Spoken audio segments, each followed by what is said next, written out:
வணக்கம். ஆகாசவாணி.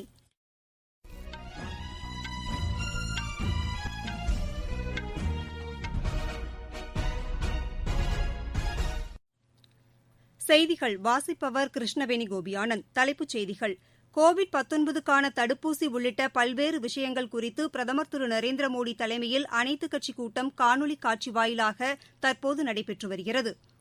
வங்கிகளுக்கான ரெப்போ விகிதம் 4% என்பதில் மாற்றம் இல்லை என ரிசர்வ் வங்கி அறிவித்துள்ளது. இந்திய கடற்படை தினம் இன்று கொண்டாடப்படுகிறது. மதுரை மாவட்டத்தின் வளர்ச்சித் திட்டப் பணிகள் குறித்து முதலமைச்சர் திரு எடப்பாடி பழனிசாமி தற்போது ஆய்வு மேற்கொண்டு வருகிறார். ஆழ்ந்த காற்றழுத்த தாழ்வு மண்டலமாக வலுவிழந்த புரெவி புயல் கடந்த 3 மணி நேரமாக அதே இடத்தில் நிலை கொண்டுள்ளதாக வானிலை ஆய்வு மையம் தெரிவித்துள்ளது. இந்தியா ஆஸ்திரேலியா அணிகளுக்கு இடையிலான முதலாவது டுவெண்டி கிரிக்கெட் போட்டி இன்று கான்பெராவில் நடைபெறுகிறது. இனி விரிவான செய்திகள். கோவிட்-19க்கான தடுப்பூசி மருந்து, கோவிட்டுக்கு பிந்தைய இந்தியா உள்ளிட்ட பல்வேறு விஷயங்கள் குறித்து பிரதமர் திரு நரேந்திரமோடி தலைமையில் அனைத்துக் கட்சிக் கூட்டம் காணொலி காட்சி வாயிலாக தற்போது நடைபெற்று வருகிறது. இந்த கூட்டத்திற்கு நாடாளுமன்ற இரு அவைகளின் தலைவர்களும் அழைக்கப்பட்டுள்ளனர். மத்திய அமைச்சர்கள் திரு அமித் ஷா, திரு ராஜ்நாத் சிங், டாக்டர் ஹர்ஷவர்தன் ஆகியோரும் கூட்டத்தில் பங்கேற்றுள்ளனர். காங்கிரஸ் சார்பில் திரு அதிர் ரஞ்சன் சௌத்ரி, திரு குலாம் நபி ஆசாத், தேசியவாத காங்கிரஸ் கட்சியின் புரவலர் திரு சரத்பவார், திரிணாமுல் காங்கிரஸ் கட்சியின் திரு டெரிக் ஓப்ரெயின் மற்றும் பல்வேறு கட்சிகளின் தலைவர்கள் இந்த கூட்டத்தில் கலந்து கொண்டுள்ளனர். நாட்டின் கோவிட் தடுப்பூசி கண்டுபிடிப்பு மற்றும் உற்பத்தி நிறுவனங்களுக்கு பிரதமர் திரு நரேந்திரமோடி அண்மையில் பயணம் செய்திருந்த நிலையில் இந்த கூட்டம் முக்கியத்துவம் பெறுகிறது. புனே, ஹைதராபாத், அகமதாபாத் ஆகிய இடங்களில் மேற்கொள்ளப்பட்டு வரும் தடுப்பூசி ஆய்வுகளை பிரதமர் அண்மையில் நேரில் பார்வையிட்டு ஆய்வு செய்தார். தடுப்பூசி தயாரிப்பிலும் உற்பத்தியிலும் சுயசார்புடன் இந்தியா இருக்க வேண்டியதன் அவசியத்தை அவர் விஞ்ஞானிகளிடம் வலியுறுத்தினார். கோவிட் நோய் பாதுகாப்பு இயக்கத்தின் ஒரு பகுதியாக உள்நாட்டிலேயே தடுப்பூசியை உருவாக்க 900 கோடி ரூபாய் ஊக்குவிப்பு நிதி திட்டத்தை ஏற்கனவே அரசு அறிவித்துள்ளது. அமெரிக்காவில் உள்ள பான் IIT ஏற்பாடு செய்துள்ள உலகளாவிய உச்சிமாநாட்டில் பிரதமர் திரு நரேந்திரமோடி இன்று முக்கிய உரை நிகழ்த்துகிறார். இந்த ஆண்டின் உச்சிமாநாட்டிற்கு எதிர்காலம் இப்போதுதான் என்பது மையப் பொருளாக உள்ளது. உலகளாவிய பொருளாதாரம், தொழில்நுட்பம், புதிய கண்டுபிடிப்பு, சுகாதாரம், அனைவருக்கும் கல்வி என்பன போன்ற விஷயங்கள் இந்த மாநாட்டில் கவனம் செலுத்தப்படும். 2003ஆம் ஆண்டு தொடங்கப்பட்ட இந்த அமைப்பு ஒவ்வொரு ஆண்டும் தொழில்துறை, கல்வித்துறை, அரசுத்துறை உள்ளிட்ட பல்வேறு துறைகளைச் சேர்ந்தவர்களுக்கு அழைப்பு விடுத்து உச்சிமாநாட்டை நடத்தி வருகிறது.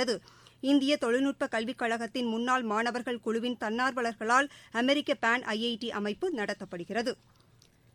வங்கிகளில் தற்போதுள்ள நிலையையே தொடர்வதற்கு ரெப்போ விகிதத்தை 4%லிருந்து மாற்றம் செய்வதில்லை என்று ரிசர்வ் வங்கியின் நிதிக் கொள்கைக்கான குழு முடிவு செய்துள்ளது.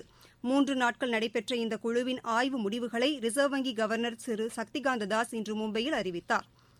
வங்கிகளுக்கான ரிவர்ஸ் ரெப்போ விகிதம் 3.35%ஆகவே நீடிக்கும் என்றும் அவர் தெரிவித்தார். நீடித்த கொள்கை நிலை காரணமாக பொருளாதார மீட்சிக்கான அறிகுறிகள் தெரிவதாக அவர் கூறினார். நிதித்துறையில் நிலைத்தன்மையை பாதுகாக்க ரிசர்வ் வங்கி உறுதிபூண்டுள்ளது என்றும் இதற்கு தேவைப்படும் எதையும் வங்கி செயல்படுத்தும் என்றும் திரு சக்திகாந்ததாஸ் குறிப்பிட்டார். பணப்புழக்கத்தை உறுதி செய்ய தேவையான பல்வேறு நடவடிக்கைகளை ரிசர்வ் வங்கி மேற்கொள்ளும் என்றும் அவர் கூறினார்.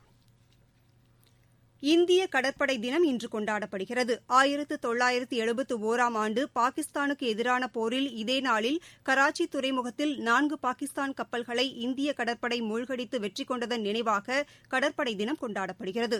இதே நாளில் கராச்சி துறைமுகத்தின் 4 எரிபொருள் கிடங்குகளையும் இந்திய கப்பற்படை அளித்தது. கடற்படை தினத்தையொட்டி வீரம் செறிந்த இப்படையின் வீரர்களுக்கும் அவர்களின் குடும்பத்தினருக்கும் பிரதமர் திரு நரேந்திரமோடி வாழ்த்து தெரிவித்துள்ளார். நாட்டின் கடற்கரை பகுதிகளை அச்சமின்றி பாதுகாக்கும் இந்திய கடற்படை தேவைப்படும் நேரத்தில் மனிதாபிமான உதவிகளையும் செய்வதாக பிரதமர் வாழ்த்துச் செய்தியில் குறிப்பிட்டுள்ளார். மத்திய உள்துறை அமைச்சர் திரு அமித் ஷா வெளியிட்டுள்ள வாழ்த்துச் செய்தியில், நாட்டின் கடல் எல்லைகளை பாதுகாப்பதில் சமரசமற்ற உறுதிப்பாட்டை கொண்டுள்ள வீரமிக்க கப்பற்படை வீரர்களை எண்ணி இந்தியா பெருமிதம் கொள்கிறது என்று கூறியுள்ளார். இயற்கை சீற்றங்களின்போது தேசத்திற்கு இந்த படை வீரர்கள் சேவை செய்வதையும் அவர் சுட்டிக்காட்டியுள்ளார்.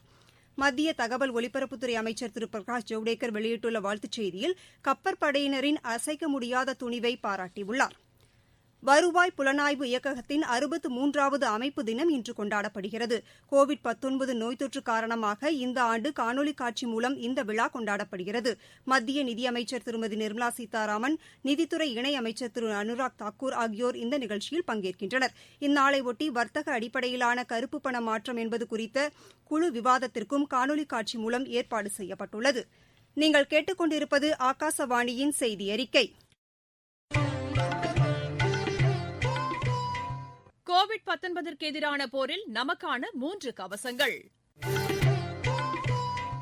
முகக்கவசம் அணிவோம், தனிநபர் இடைவெளியை கடைபிடிப்போம், கை மற்றும் முக சுத்தம் பராமரிப்போம். மதுரை மாவட்டத்தின் வளர்ச்சித் திட்டப் பணிகள் குறித்து முதலமைச்சர் திரு எடப்பாடி பழனிசாமி தற்போது ஆய்வு மேற்கொண்டு வருகிறார். முல்லைப் பெரியாறு அணையிலிருந்து மதுரைக்கு குடிநீர் வழங்க வகை செய்யும் 1295 கோடி ரூபாய் மதிப்பிலான கூட்டு குடிநீர் திட்டத்திற்கும் அவர் இன்று அடிக்கல் நாட்டினார். அப்போது உரையாற்றிய முதலமைச்சர், கூட்டு குடிநீர் திட்டத்தின் மூலம் நகர்ப்புற மக்கள் மட்டுமின்றி கிராமப்புற மக்களுக்கும் குடிநீர் கிடைக்கும் வகையில் அரசு பல்வேறு நடவடிக்கைகளை மேற்கொண்டு வருவதாக குறிப்பிட்டார். தமிழகம் முழுவதும் 76 கூட்டு குடிநீர் திட்டங்கள் இன்றைக்கு நடைபெற்றுக் கொண்டிருக்கின்றன. அந்த 76 கூட்டு குடிநீர் திட்டங்களும் படிப்படியாக நிறைவேற்றப்படுகின்ற பொழுது தமிழகத்திலே குடிநீர் பிரச்சனை இல்லை என்ற நிலையை உருவாக்கின்ற அரசாக எங்களுடைய அரசு திகழும் என்பதை நேரத்தில் குறிப்பிட விரும்புகின்றேன். இன்றைக்கு கிராமத்திலே வாழ்கின்ற மக்களுக்கு பாதுகாக்கப்பட்ட குடிநீர் குழாயின் வழியாக கொடுக்க வேண்டும் என்று மத்திய மாநில அரசுகள் இணைந்து இன்றைக்கு செயல்பட்டுக் கொண்டிருக்கின்றன. இதற்காக மத்திய மாநில அரசு 3600 கோடி ரூபாய் நிதி ஒதுக்கீடு செய்யப்பட்டு இதன் மூலமாக சுமார் 40 லட்சம் குடிநீர் இணைப்புகள் வழங்குவதற்கு திட்டமிடப்பட்டு இதுவரை 7 லட்சம் குடிநீர் இணைப்புகள் வழங்கப்பட்டுள்ளன. ஆகவே நகர்ப்பகுதி மட்டுமல்ல, கிராமப்புற பகுதியிலே வசிக்கின்ற அந்த மக்களுக்கும் குழாயின் மூலமாக இன்றைக்கு அது இணைப்பை கொடுத்து குடிநீர் வழங்குகின்ற நிலையை நாங்கள் உருவாக்கி கொண்டிருக்கின்றோம் என்ற செய்தி இந்த நேரத்தில் தெரிவிக்க விரும்புகின்றேன். மதுரையில் எய்ம்ஸ் மருத்துவமனைக்கான கட்டுமான பணிகள் விரைவில் தொடங்கப்படும் என்றும் முதலமைச்சர் தெரிவித்தார். முன்னதாக மதுரை மாவட்ட புதிய ஆட்சியர் அலுவலக கட்டிடத்தையும் அவர் திறந்து வைத்தார். 72 கோடி ரூபாய் மதிப்பிலான முடிவுற்ற திட்டங்களையும் தொடங்கி வைத்த அவர் பயனாளிகளுக்கு நலத்திட்ட உதவிகளையும் வழங்கினார். சிவகங்கை மாவட்டத்திலும் மேற்கொள்ளப்பட்டு வரும் வளர்ச்சித் திட்டப் பணிகள் மற்றும் கோவிட் நோய் தொற்று தடுப்பு பணிகள் குறித்தும் முதலமைச்சர் இன்று ஆய்வு மேற்கொள்கிறார். கோவிட்-19 நோய் தொற்றுக்கு எதிரான போராட்டத்தில் குறிப்பிடத்தக்க சாதனையாக இதுவரை 90 லட்சத்திற்கும் அதிகமானோர் நோய் தொற்றிலிருந்து குணமடைந்துள்ளதாக மத்திய சுகாதாரத்துறை தெரிவித்துள்ளது. இதையடுத்து குணமடைந்தோர் எண்ணிக்கை 94.20% அதிகரித்துள்ளது. கடந்த 24 மணி நேரத்தில் சுமார் 43,000 பேர் குணமடைந்துள்ளனர். கோவிட்-19க்கான ரத்த மாதிரிகள் கடந்த 24 மணி நேரத்தில் 11,70,000 மாதிரிகள் பரிசோதிக்கப்பட்டுள்ளன. தெலங்கானா மாநிலம் ஹைதராபாத் பெருநகர மாநகராட்சிக்கான தேர்தலில் வாக்கு எண்ணும் பணி தற்போது நடைபெற்று வருகிறது. 30 மையங்களில் எண்ணப்படும் வாக்குகள் கண்காணிப்பு கேமராக்கள் மூலம் பதிவு செய்யப்படுகின்றன. இந்த மாநகராட்சியின் 150 வார்டுகளுக்கு கடந்த 1ஆம் தேதி வாக்குப்பதிவு நடைபெற்றது.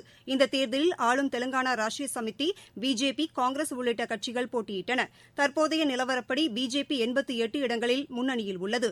தெலங்கானா ராஷ்டிரிய சமிதி 32 இடங்களில் முன்னணியில் உள்ளது.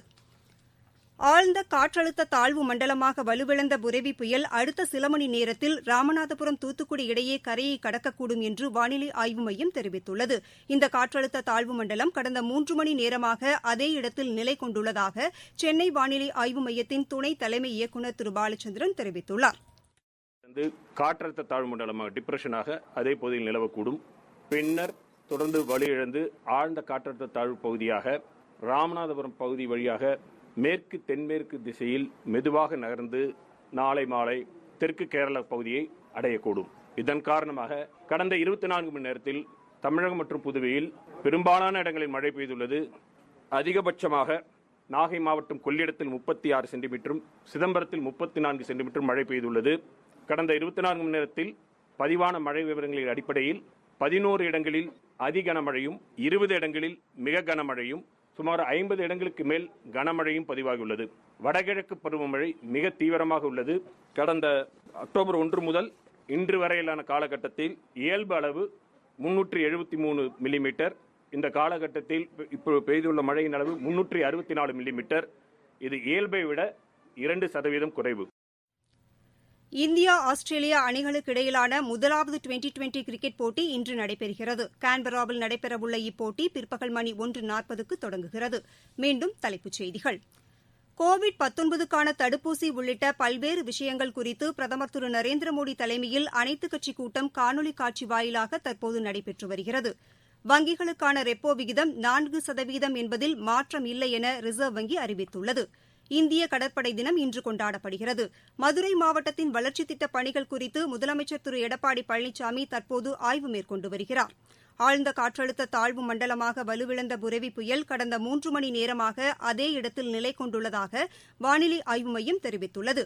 இந்தியா ஆஸ்திரேலியா அணிகளுக்கு இடையிலான முதலாவது டுவெண்டி கிரிக்கெட் போட்டி இன்று கான்பெராவில் நடைபெறுகிறது. இத்துடன் இந்த செய்தியறிக்கை நிறைவு பெற்றது.